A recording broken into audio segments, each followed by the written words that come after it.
बात की स्थिति आती है तो यहाँ पे एक टेरिटोरियल डिस्प्यूट्स ऑलरेडी भारत और चीन के मध्य यहाँ पर चल रहा है, तो उसको देख लेते हैं कि किस तरीके से यहाँ पे एक विवाद की जो स्थिति है वो यहाँ पर कैसी है। भारत और चीन के मध्य जो विवादित स्थितियाँ हैं वो गलवान घाटी को लेकर वो कैसी हैं। जैसा कि आप जानते हैं भारत और चीन के मध्य जो टेरिटोरियल डिस्प्यूट्स हैं उनको हम 3 अलग अलग सेक्टर्स में डिवाइड करके पढ़ते हैं। वर्तमान समय में जो विवाद है यहाँ पर वेस्टर्न सेक्टर पर वर्तमान समय में देखने को मिलता है, जहाँ दोनों देशों की सीमाएं आमने सामने हैं। वेस्टर्न घाट पे आपके गलवान घाटी पैंगोंग झील पे। दूसरा एक रीजन है जिसे हम सेंट्रल रीजन कहते हैं, यहाँ पे उत्तराखंड के आसपास का रीजन है। और तीसरा इसे हम ईस्टर्न सेक्टर कहते हैं, जहाँ पे अरुणाचल का एक मूल हिस्सा आपको देखने को मिलता है। अब इसी को कहें तो यहाँ पे जो मैकमोहन जो लाइन है, मूल रूप से विवाद का रीजन ये है। मैकमोहन लाइन ही डिस्प्यूटेड है क्योंकि चीन इसको मानने को तैयार नहीं है और भारत इसी को यहाँ पर मानता है।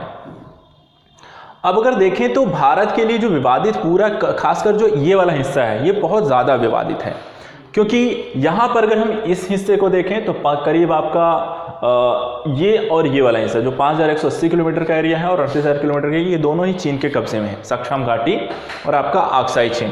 बाकी का यहाँ पे ये जो वाला एरिया है 78,000 वर्ग किलोमीटर का पाकिस्तान के पास है। हम क्योंकि चीन के साथ पढ़ रहे हैं तो इसीलिए इस विवादित रीजन को हम देखें तो यहाँ पर अगर हम देखें तो एक रेखा जो बनी हुई थी जो मैकमोहन रेखा थी और बाद में हम लाइन ऑफ एक्चुअल कंट्रोल जो बन जाती है, LAC जो बन जाती है, तो 1914 में मैकमोहन लाइन जो तय हुई थी उसको चीन मानता नहीं है और उसके बाद 1993 में लाइन हमारी कौन सी बन जाती है, लाइन ऑफ एक्चुअल कंट्रोल, जहां पर दोनों ही देशों की जो सेनाएं हैं वो इस रेखा के इर्द गिर्द आपके आसपास उपस्थित हैं। और यहीं पर अभी हाल ही में एक विवाद उत्पन्न हुआ है। अब अगर देखें यहाँ पर जो विवाद है, जो विवाद की स्थिति उत्पन्न हुई गलवान वैली में, तो गलवान वैली इसके बाद अगर हम बात करें तो यहाँ 5 से लेकर 9 मई के बीच भारत के एक बार नहीं 3 बार टक्कर हुई है और टक्कर एक जगह नहीं हुई है, यहाँ पे 2 बार हुई है और एक आपको यहाँ पर आपको भी हुई है। सिक्किम में भी भारत और चीन 9 मई को यहाँ पे नागदर्रा के पास आपको टक्कर हो चुकी है। अब मूलतः अगर रीज़न की बात करें, जो विवाद है आपका, जो विवादित रीजन्स हैं आपके, तो मूलतः जो आपका पूरा जो बॉर्डर है वो 3 लाइन में हमने स्टार्टिंग में जो मैप में देखा 3 लाइन में आपको डिवाइडेड है। ये आपका गलवान घाटी, इस गलवान घाटी को अच्छे से समझने को लेकर मूलतः है कि जो LAC की लाइन है उस LAC लाइन के आसपास का जो पूरा रीजन है वहाँ पे जो विवाद है वो है इंफ्रास्ट्रक्चर डेवलपमेंट को लेकर। चीन और भारत लगातार इससे पहले ये दोनों तरफ से बयान आते रहे हैं कि दोनों ही देश LAC के आसपास के रीजन में किसी तरीके के इंफ्रास्ट्रक्चर डेवलपमेंट नहीं करेंगे ताकि वहाँ पर किसी प्रकार का गतिरोध या फिर सेनाओं का जमावड़ा इस तरह गतिविधियाँ ना की जाएं, क्योंकि जब तक आप नहीं करोगे तब तक दूसरा भी नहीं करेगा, लेकिन अगर आपने करना शुरू किया तो दूसरा भी अपने बचाव के संदर्भ में ऐसा करेगा। और यही यहाँ पर हुआ। भारत और चीन के मध्य जो विवाद मई में स्टार्ट हुआ यहाँ पर 2 क्षेत्रों पे, पैंगोंग झील और गलवान के घाटी के इलाके में, आसपास के बॉर्डर के एरियाज में। और यहाँ पर विवाद क्यों हुआ, क्योंकि यहाँ पे कोई सीमा नहीं है। एक्चुअल मतलब कि लाइन आपकी कहाँ से होकर जाती है ये अभी चीन मानता भी नहीं है और भारत की तरफ से थोड़ा सा अस्पष्ट है। और यहीं से इसी कारण से मई में ये विवाद उत्पन्न हुआ, प्रारंभ हुआ, शुरू हुआ क्या कि चीन ने यहाँ पे अपने इलाके की साइड पे, अर्थात इस साइड आक्साई चीन के क्षेत्रों में उन्होंने बड़े स्तर पर इंफ्रास्ट्रक्चर क्रिएट करना शुरू किया था। इसी के कारण भारत ने भी अपना इंफ्रास्ट्रक्चर डेवलप करना शुरू किया और डेवलपमेंट के कारण चीन ने इसका विरोध जताया। चीन ने विरोध जताया, भारत ने इसको स्वीकार नहीं किया और कहा कि हम अपने सेनाओं के और लोगों की वहाँ पर बेहतर करने के संदर्भ से हम इंफ्रास्ट्रक्चर डेवलप कर रहे हैं। और उसके बाद दोनों ही सेनाओं की यहाँ पर एक फेस ऑफ होता है गलवान क्षेत्र में। ये लाइन गई है और इस लाइन के पास जो है यहीं पर बॉर्डर एरिया पे ही गलवान घाटी आपकी है, जहाँ पर आपकी पूरी एक नदी है, इसी के आसपास एक श्योक नदी यहाँ से होकर आती है गलवान रिज के आसपास, जिसको आप इस वाले पे देख सकते हैं। ये देखिए, ये आपका LAC है, यहाँ पर आप देख सकते हैं। यहाँ पर एक DSBDO रोड बनाई गई है, ठीक है। DSBDO रोड यहाँ पर जो बनाई गई है आपका BRO के द्वारा इसे बनाया गया है। यहाँ पर जो BRO ने रोड बनाई है, मूलतः अगर हम ये रीजन को अगर आप देखें तो पहाड़ी इलाके हैं, मूलतः काफ़ी सारी पहाड़ियाँ हैं, बर्फीले क्षेत्र भी देख सकते हैं जहाँ पर अच्छी खासी बर्फ़ पड़ती है। बर्फ़ ठंडी के महीने में इतनी ज़्यादा हो जाती है कि जो ये नदी है आपकी, ये नदियां जो होती हैं वो जम जाती हैं, खासकर जो श्योक नदी है वो जम जाती है। और यहाँ पर आप देख सकते हैं, यहाँ पर आप देखिए ये आपकी श्योक नदी है, ये आपकी बहती हुई आती है, ठीक है, ये रीजन है। भारत ने जो रोड बनाई है वो इसी नदी के किनारे किनारे इस रीजन्स पे बनाई हुई है। LAC कहाँ से जाती है, ये रेड वाली लाइन है, LAC आपकी यहाँ से ऐसे होके जा रही है। और चाइनीज जो रीजन है यहाँ पर देखिए, चाइना ने अपनी 2 चेक पोस्ट बना रखी है ऑलरेडी। ये पूरी गलवान रिवर है, ये गलवान है, ये शोक है, आगे जाके दोनों मिल जाती हैं। और यहीं पे LAC जहाँ पे मिलती है, यहाँ पे आपकी बॉर्डर चेक पोस्ट पे यहीं पे दोनों के एक विवाद की स्थिति जन्म लेती है। चाइना ने किया क्या, धीरे धीरे अपनी जो चेक पोस्ट थी इस LAC के पास तक आती गई। पहले इन्होंने यहाँ बनाई, कुछ समय के पश्चात उन्होंने यहाँ इसे डेवलप कर लिया है, आगे चल के इसे और पास लेकर आ चुके हैं, ठीक है। और कहा यह भी जा रहा है कि इन्होंने बाकी के रीजन पर भी धीरे धीरे अपनी चेक पोस्ट और लाइन को आगे बढ़ा चुके हैं। अब अगर आप देखें LAC के इतने पास अगर आप चाइनीज बॉर्डर मतलब की सेनाएं अगर पहुंच गई हैं, और भारत भी अगर हम देखें तो यहाँ पर बहुत ज़्यादा दूर नहीं है, लेकिन भारत ने इनकी जितना डेवलपमेंट इस रीजन में नहीं कर रखा है अभी भी।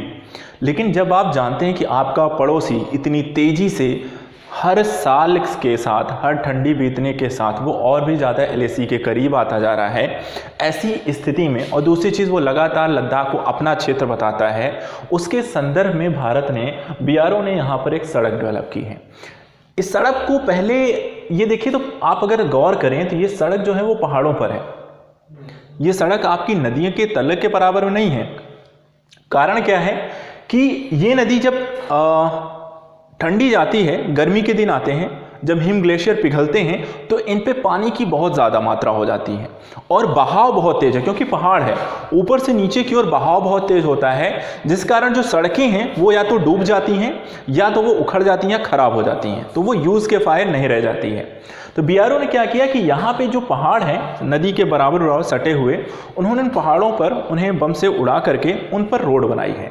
और इसके थ्रू यहाँ पर जो बॉर्डर हैं आपके, ठीक है, यहाँ पर आपकी भारत की चेक पोस्ट हैं अलग अलग क्षेत्रों पे, तो इन तक पहुँचने के लिए बिना रोड के हेलीकॉप्टर्स के थ्रू वो पहुँचते थे। अब क्या हो गया कि सड़क के डेवलपमेंट के कारण वो इसे रोड को नाम दिया गया है DSB BDO। इस रोड के थ्रू ही यहाँ पे वो सारा काम यहाँ पर संभालते हैं। अब यहाँ पे जो विवादित जो स्थिति थी भारत और चाइना के मध्य की, क्योंकि ये आपकी LAC यहीं से गुजरती है और यहीं पे दोनों के मध्य एक विवाद की स्थिति जन्म लेती है। चाइनीज़ भारतीय यहाँ से पहुँचते हैं और चलो आपको चाइनीज़ इस साइड से। हुआ क्या था एक्चुअली उस दिन, मतलब हुआ क्या, ऐसा कुछ कहा गया है, जो रिपोर्ट्स आई हैं जो कहती हैं कि ये वाली चेक पोस्ट देखिए यहाँ पर, यहाँ इन दोनों ही चेक पोस्ट पर चाइनीज़ की जो सेनाओं की है वो अच्छी खासी यहाँ पे संख्या है। और हुआ क्या कि जस्ट यहाँ की जो चाइनीज जो सेना थी वो धीरे धीरे, एक होती है पेट्रोलिंग, सीमा की पेट्रोलिंग करना, वो पेट्रोलिंग करते करते करते करते LAC के बॉर्डर पे पहुँच जाते हैं। और जब LAC के बॉर्डर पे पहुँचते हैं तो वहीं पर आप भारतीय चेक पोस्ट हैं।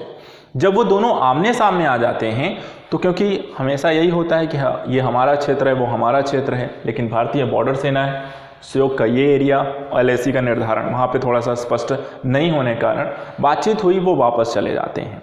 लेकिन होता क्या है कि वो फिर से अपनी सेनाओं के साथ वापस आते हैं, झड़प होती है दोनों ही, क्योंकि भारतीय तैयार नहीं थे, भारत कोई युद्ध या उन्माद की स्थिति में कभी नहीं रहता है। ये वापस अपनी कुछ लोगों को लेकर जाते हैं और वहाँ पर कि हमारा अपना क्षेत्र कहने के लोग बाहर करना है, झड़प होती है दोनों साइड से और काफ़ी सारे लोग यहाँ पे हताहत हो जाते हैं। और ये जो पॉइंट था यहाँ पर, यही एक विवाद का वर्तमान समय में रीजन का मूल कारण है। अब जब विवाद हो गया, झड़प हो गई, तब दोनों साइड से सेनाएं तेजी से इन क्षेत्रों में पहुंची हैं, आमने सामने बनी हुई हैं। विवाद का जो रीज़न अगर हम देखें जो आपका बड़े सिर में, तो यहाँ पर अभी गलवान के साथ साथ जो एक और विवादित जो रीज़न था वो एक झील भी आपने सुनी होगी, वो ये है, ठीक है, ये आपकी गलवान घाटी है। यहाँ पे एक विवादित रीज़न है, मतलब दोनों के मध्य विवाद हुआ है। और दूसरा जो विवाद हुआ है वो आपका पैंगोत्सो झील पर भी यहाँ पर हुआ है, दोनों की झीलों की सेना पे यहाँ पर भी आपकी पहुँची हुई है। तो इस तरीके से लद्दाख के दो रीजन पे दोनों ही सेनाओं के यहाँ पे आमने सामने हैं। LAC के विवादित रीजन होने के कारण, चीन के द्वारा माने न जाने के कारण वर्तमान समय में दोनों एक दूसरे के, अब चीन अपना पक्ष रखता है, भारत अपना पक्ष रखता है, दोनों एक दूसरे से पीछे हटने को तैयार नहीं है। इंफ्रास्ट्रक्चर दोनों ही डेवलप कर रहे हैं, दोनों ही अपनी चीज़ों को सुरक्षित रखना चाहते हैं। अब एक चीज़ मैं आपको और इसमें मैप में दिखाता हूँ। LAC को देखिएगा ध्यान से, इस वाले में थोड़ा भी स्पष्ट है और इस वाले में भी, लेकिन इस वाले को देखते हैं। LAC को देखिए तो आपको एक चीज़ बहुत स्पष्ट इसमें दिखाई देती है। क्या? जितनी LAC है, जो लाइन आपकी गई है वो पहाड़ों पर है, ऊंचाई पर है। और चाइना की जो पॉलिसी रही है LAC के निर्धारण को लेकर, हमेशा इन ऊंचाइयों को लेकर, ऊंचाइयों के साथ साथ उसने ये जो LAC गई है जिन भी रीजन से, वहाँ पर दर्रें हैं जो कि आने जाने का मार्ग होती हैं। एक क्षेत्र से पहाड़ों पर जाने के लिए कोई सड़कें नहीं हैं, वहाँ दर्रें ही हैं। उन दर्रों के थ्रू ही आप एक क्षेत्र से दूसरे क्षेत्र की ओर जाते हो। चाइना ने बहुत चालाकी से इस क्षेत्र में आक्साई चीन के रीजन को वहाँ पर कब्जा किया है और LAC को इस तरीके से निर्धारित किया है कि जितनी भी चोटियाँ हैं और जितने भी दर्रे हैं उस पर उसका अधिकार हो। रणनीतिक तौर पर और सामरिक तौर पर युद्ध की स्थिति में या तो आपको अपनी सेनाओं के मूवमेंट के लिए जगह चाहिए, मार्ग चाहिए जिस पर चीन ने कब्जा किया, या फिर उन पर बढ़त बनाने के लिए चोटी पर आपकी उपस्थिति चाहिए जहाँ पर आप आक्रमण करना आसान हो और दूसरे को कमज़ोर करना आसान हो। तो उसने LAC वहाँ निर्धारित कर रखी है। अब LAC के कारण क्या है, बॉर्डर पे आप रह नहीं सकते, आपको पीछे ही रहना पड़ेगा। और चाइना ने इसी का फ़ायदा उठा करके धीरे धीरे इनके पीछे पॉइंट पर उसने अपनी पोस्ट डेवलप कर ली है कि कभी भी LAC पर ऊंचाइयों पर पहुंच करके कब्जा करके हम इनको आसानी से पीछे ढकेल सकते हैं और भी। और यही रीज़न है कि ये इसने बड़ी सावधानी से, अगर हम देखें, इनको अपने कब्जे में क्षेत्र में किया है। ये भारत के लिए बहुत चिंता का, भारत समझता भी है इस क्षेत्र को लेकर, क्योंकि जैसा मैंने अभी बताया, ना तो आप सेना को मूवमेंट कर सकते हो क्योंकि मार्ग नहीं है, आपको यहीं रहना होगा। और दूसरा, कहीं अगर उसने ऊंचाई वाले रीजन पर भी कब्जा कर लिया तो आपके पास कोई भी रास्ता नहीं बचता, ना तो आप आगे जा सकते हो, ना ऊंचाई पर चढ़ने के लिए आप तैयार हो। दूसरा, सेना उनकी छोटी मोटी नहीं है, कोई विकासशील देश नहीं है, आधुनिक तकनीकों से सुसज्जित सेना है और अच्छी खासी बड़ी संख्या में है, तो जल्दी, और आक्रामक देश भी है, तो जल्दी पीछे हटने वाला भी नहीं है उसकी जो पॉलिसी। और इसी के लिए ये और भी ज़्यादा चिंता का सबब है। अगर हम देखें 1962 का युद्ध हुआ है, उसके बाद की अगर स्थिति को देखें, तो इतने लंबे समय तक दोनों देशों के मध्य एक लगातार सेनाएं आमने सामने बनी हुई हैं। हाँ, युद्ध ज़रूर नहीं हो रहा है, गोलीबारी नहीं चल रही है, लेकिन सेनाओं का जमावड़ा और जिस तरीके से पीछे काम चल रहा है वो अपने आप में कुछ अलग ही कहानी कह रहा है कि स्थितियाँ शायद जल्दी नॉर्मल नहीं होने वाली हैं। चाइना भी इस बार पीछे हटने वाला नहीं है, उसके इरादे क्या हैं इन फ्यूचर वो तो पता चलेगा। तो यहाँ पर एक तो रीज़न हमने ये देख लिया कि पेंगोत्सो झील पर गलवान घाटी की स्थिति है। दूसरा एक हिस्सा यहाँ पे नागुला जो दर्रा है उस पर भी विवाद की स्थिति आपको देखी गई। यहाँ पर देखिए फिंगर 5 जो पेंगोत्सो झील के पास है, इसको लेकर एक विवाद था, वहाँ पे झड़प हुई। इसमें देखिए तो 5 और 6 मई को ये विवाद हुआ। ईस्टर्न लद्दाख में ये क्षेत्र पड़ता है। 250 लोग इसमें सम्मिलित थे, जिसमें से काफ़ी सारी बड़ी संख्या में लोग यहाँ पर इंजर्ड हुए। दूसरा जो 9 मई को विवाद हुआ था यहाँ पे नागुला और सिक्किम के पास, यहाँ पर 150 इन्वॉल्व हुए थे ट्रूप्स, और इसमें से 4 इंडियन और 7 चाइनीज़ यहाँ भी आपके घायल हुए हैं। इसके बाद जो तीसरा रीज़न है जो विवाद का भारत और चीन के मध्य है वो है अरुणाचल। और अरुणाचल के एक बड़े हिस्से को चाइना अपना क्षेत्र बताता है।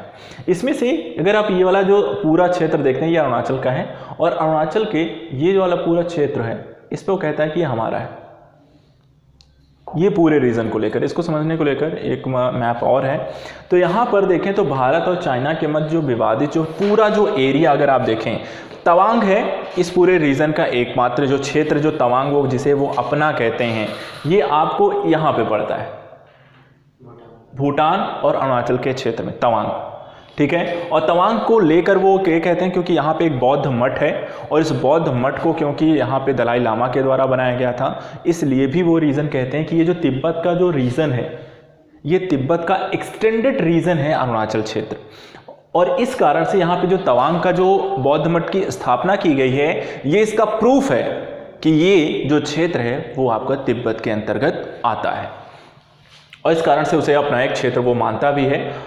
ये एरिया नाथुला सिक्किम को उसलिए भी मानता है क्योंकि अगर आप देखें तो इसी के थ्रू वो यहाँ पहुँच सकता है, जो हम सिलीगुड़ी कॉरिडोर को लेकर डरते रहते हैं, क्योंकि सिक्किम पर कब्जा और सिक्किम के बाद यहाँ पर अगर हम देखें तो सिलीगुड़ी कॉरिडोर को काटना बहुत आसान हो जाता है। और यहाँ तक की उपस्थिति का मतलब है इस पूरे रीजन को काटना, और जैसे ही ये रीजन कटता है तो अरुणाचल के क्षेत्र को अपने कब्जे में करना। और इसके साथ साथ आप इतना पूरा का पूरा इंडिया यहाँ पर, और अगर आप इसको और इसको कब्जे में कर लेते हो तो भूटान का कितने समय तक क्या रह पाएगा, उसका कितना रीजन बचेगा, कितना नहीं बचेगा, और उसको कितने कितने रीजन में धीरे धीरे वो अपने कब्जे में करता चला जाएगा।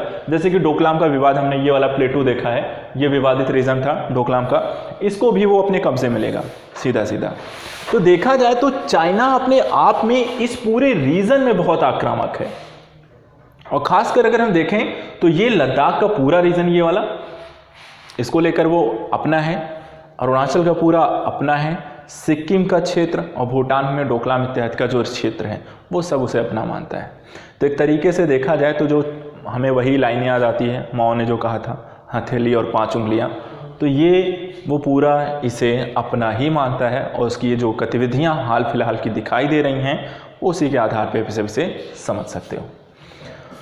बाकी चल रहा है, अब चलता रहेगा, कब तक होगा। भारत सरकार और चाइना दोनों अपने अपने मुद्दों पर, अपनी अपनी बातों पर टिके हुए हैं। कौन किस पक्ष में जाएगा, नहीं जाएगा, क्या बातें सामने आएंगी, कितने देर तक चलेगा। बातचीत को लेकर बात करें तो कई स्तर की बातचीत हो चुकी है और कई बार बातचीत हो चुकी है, लेकिन फिलहाल अभी तक दोनों देशों के मध्य किसी प्रकार के कोई समझौते को लेकर या अपनी सेनाओं को पीछे हटाने को लेकर कोई भी दोनों तरफ से अभी तक बातें निकल के नहीं आई हैं। तो देखते हैं